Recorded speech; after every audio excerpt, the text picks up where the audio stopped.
Life membership is not an award to be taken lightly, and it is entirely fitting that Paul Tuppen be awarded the honour. A quiet achiever, Paul is totally committed to the VAFA and is always willing to go the extra mile, literally seeing he comes from Pakenham. As a field umpire, Paul saw plenty of action in the lower grades and was an enthusiastic and willing fieldy. On crossing to the dark side, Paul has progressed steadily through the grades and is on the cusp of Premier A football. Always willing to listen, learn, ask questions, Paul demonstrates all the characteristics of a worthy life member of the VAFAUA.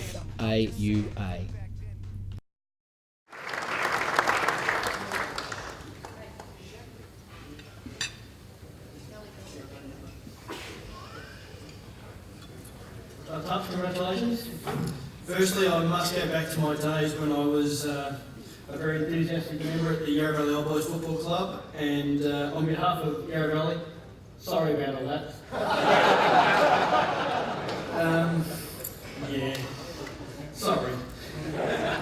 Anyway, Tups, you've been umpiring for a very, very long time. How did it all get started? Probably back when I was in secondary school, the Umpires Association approached the schools to see if there was people who just do boundary umpiring. And before that, my brother was actually doing it, so I sort of rocked along and started umpiring boundary. When I was 16. There we go. So good things happen, kids. Start the boundary, move to the field, then you end up in the goal. So it has been a long career, and I know that you progressed from the field and you spent that time helping out the younger guys coming through and in the field the year before you went to the goals. But what is it that has kept you going for 20 years now? 20 years with the Amateurs, yes. With the Amateurs? I think it's just the enjoyment, getting out there on a weekend and actually doing something instead of just probably sitting at home and actually spending time in the garden. Is there any particular game that you've been involved in that stands out, and what was it about that game? I don't think there's any game that really actually stands out. Most of sort of, after all, sort of blur into each other. So, Tups, I'm sure there's a lot of people that you'd like to thank here, so firstly, mate, you got 2 minutes? Stage is yours. No, me, that's 2 minutes too long. Probably the first person I have to thank is my wife.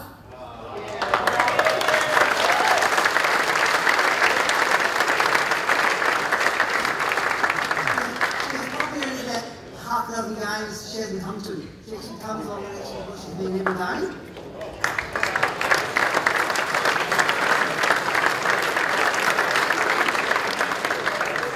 And probably the most would be actually members actually voting me in.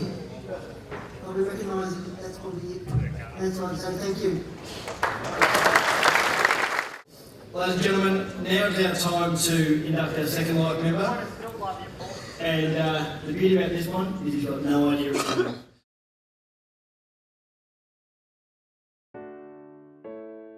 David Windlow, who's been involved in amateur football for a very long time, he's been a credit to the VAFA for so many years. Club 18 has been his baby. He's mentored a lot of umpires. He's given so much to the VAFA-UA. Really delighted and proud that he's been accepted to be a life member, and it couldn't go to a far better person than David Windlow. Dad's been umpiring since mid-70s. He's done almost 1,000 games and done probably well in excess of double figures in grand finals. He's been a fantastic role model and a mentor to me, both as a person and as an umpire, and if it wasn't for Dad getting in my ear and telling me to get out there and give the field a go, I wouldn't be umpiring. So I've got a lot to be thankful for from him. He's got an enormous amount of respect that comes from the players and from the clubs and the coaches. If ever a player's injured during his games, he's always the first one on the phone on a Saturday night, ringing up the club to make sure that the guy's okay, and he receives an enormous amount of respect for that. Dad, congratulations. I couldn't go to a more deserving person than you, and I'm extremely proud of you.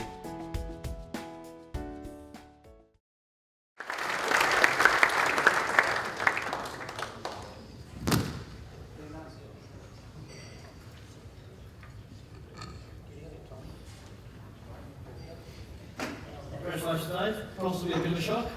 A great shock. Yeah, absolutely. I'm not comfortable at all. I don't qualify. We think you do, and you've given us outstanding service. So we'll get this out of the way. It is all about you right now, but your son Tom, obviously, the Australian umpire, is also a copper. Yes. Where'd you go wrong? Let me correct you here. He barracks for Collingwood. I'll repeat the question. Where'd you go wrong? Obviously, in a lot of ways, I went wrong.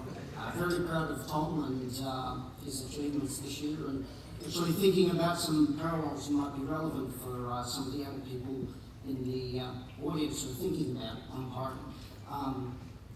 I'm a quite shy person, and I hate standing around making small talk with people and introducing myself to people. And umpiring has given me that you've got to walk into the rooms and Tom, I hope you won't mind me saying it, struggled with his nerves when he was playing. And so one day I said to him, look, I can do it in those days.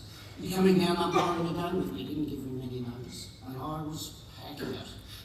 If he made the wrong decision, the first wrong decision, he broke into tears because he was only 14. Then I was history. He still got the rest of the team. He probably still was bursting into tears. Yeah. Got the first one right, kicking in danger, and what it's done for him in terms of bringing him out and the skills that you get from umpiring are more than anything we could ask for. It's given us back more than we've put in. So we found out how tough started with just coming out of school. So how did you get into umpiring? What brought you this crazy caper that we do for fun? Well, I started in 1973. A poor player and a slight injury. I think we call ourselves good ordinary footballers. Very, very ordinary poor footballers indeed. And the Club 18 had just started then, and I didn't have any connections with clubs or anything, and went down and umpired a game. And in fact, another thing that umpiring doesn't sell itself well enough for is people think that it's a stressful role, but in fact, you can go out and umpire a game and it actually gives you 2 or 3 hours when you can't think about other things in your life. You're umpiring your 36 Olympics and you're actually not thinking about, oh, I've got to do this at work, or my wife's sick, or anything along those lines. And so I found it very beneficial for me to bring out some skills that I didn't have, and it also gave me that great something to do on Saturday that was really positive. And I don't think we sell the positiveness of what umpiring does enough. So it's fantastic work at Club 18.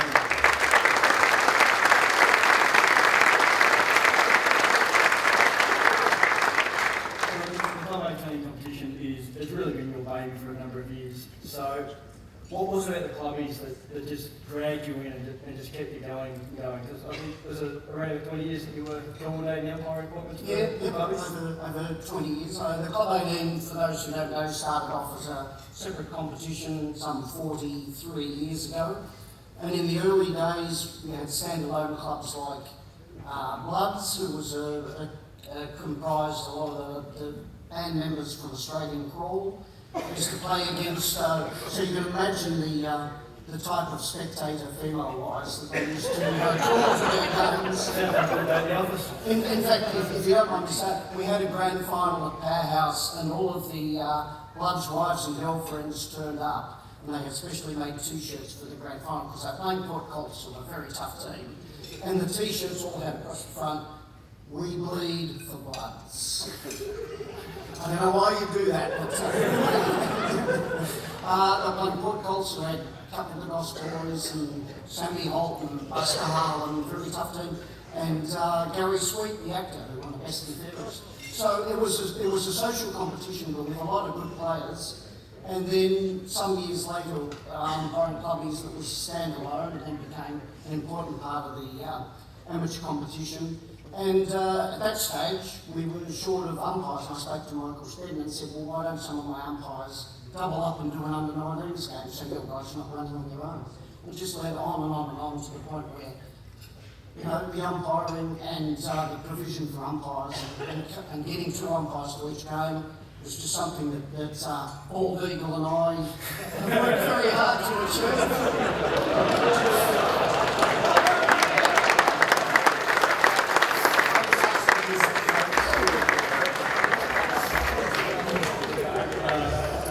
So exclude running games with Tom. A favourite umpiring moment from your extensive career. Probably, and we've got a lot of top level from the amateurs here, and I wasn't actually field umpiring. Some years ago at Sports Cover, we had a grand final between University Blues and Xavier in the Club 18, and it was Xavier's seconds team. They had 2 teams in the Club 18. And it went to 2 lots of extra time before we got a result. And you had spectators at both ends, and that changed, and you'd get a parade running down the field to go to the other end, and then they'd run down the field again. I was running the boundary. It got to the stage towards the end of the game before extra time, and you just couldn't hear the siren. And there was a lovely article written after us, which I think Max McCall wrote, and he said, he'd spoken to spectators who said, I can't believe people play amateur football and they play it for no money.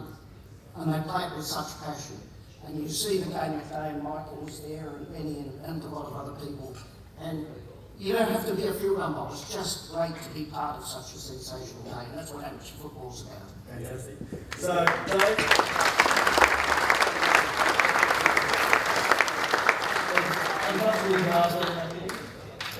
I think with what you've told us, you might not think you qualify for life membership, but you have clearly proved that you have. Microphone is yours, light touch, mate. 2 minutes. Because I'm sure there's a lot of people in the room, but also who aren't in the room, I'm sure, that would know that you'd like to thank them. So it's all yours. Thank you very much. Thank you. I haven't prepared anything clearly because there are people who can keep secrets.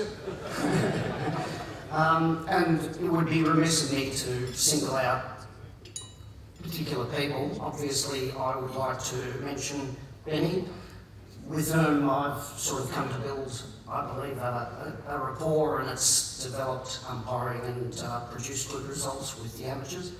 And obviously young Tom, who went from being a very average footballer like me to somebody who's, I think, gone to the highest levels. And in fact, with Tom, he didn't believe he could run. And there's another part of where umpiring is such a good thing. One day when I could run some years ago, I said to Tom, okay, let's go out for a run. But I thought quicker than he did in those days because he was young. He said, oh, I can't run. I said, let's go for a 10k run. No, I can't run 10ks. So we ran 5k's away from home, and then he realised he had to run the 5k's back.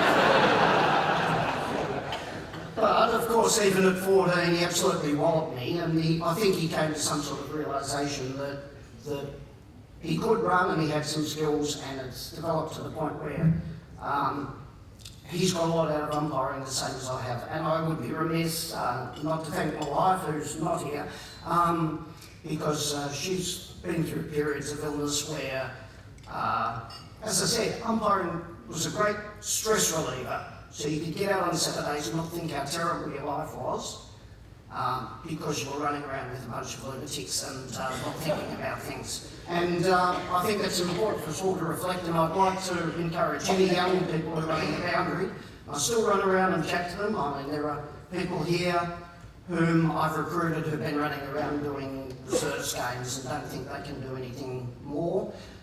Any young fellas running the boundary, while boundary umpires coach would hate to lose them, I can't go on forever, and I'd love you all to encourage you to get out there in the field and perform a fantastic and rewarding role that you get a lot from. You put him back into the game and you get something back from it. And, thank you very much for your work.